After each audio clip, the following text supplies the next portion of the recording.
ఎప్పటికెయ్యది ప్రస్తుతం అప్పటికా మాటలాడి అన్యుల మనముల్ నొప్పింపక తానొవ్వక తప్పించుకు తిరుగువాడు ధన్యుడు సుమతి అని సుమతి శతకంలో శతకకారుడు రచించినటువంటి నీతి సూక్తి.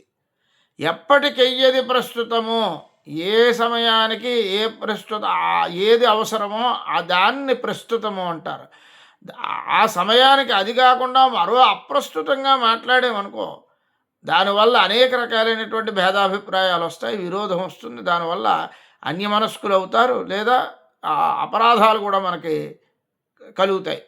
ఆ బాధ లేకుండా ఉండాలంటే ఎప్పటికి ఎయ్యది ప్రస్తుతం అప్పటికి ఆ మాటలాడి, ఏది ఎప్పుడు అవసరమో అప్పుడు ఆ మాటలు మాట్లాడి అన్యుల మనములను నొప్పింపక ఇతరుల యొక్క మనస్సులని నొచ్చుకోకుండా చేయడం అనేటటువంటిది ఒక కళ, అది ఒక ఆర్ట్, అది ఒక గొప్ప.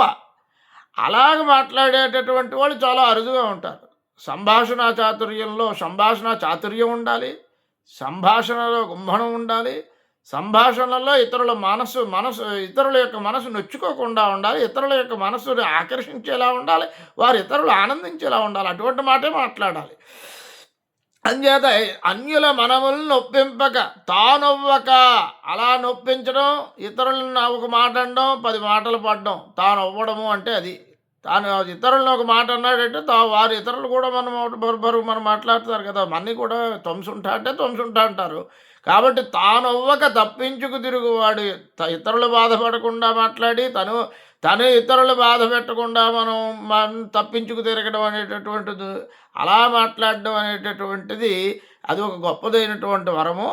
అటువంటి జీవి ఎవరైనా ఉన్నా అటువంటి మానవులు ధన్యులైనటువంటి వారు, ధన్యుడు సుమతి అని సుమతి శతకంలో చెప్పడం జరిగింది.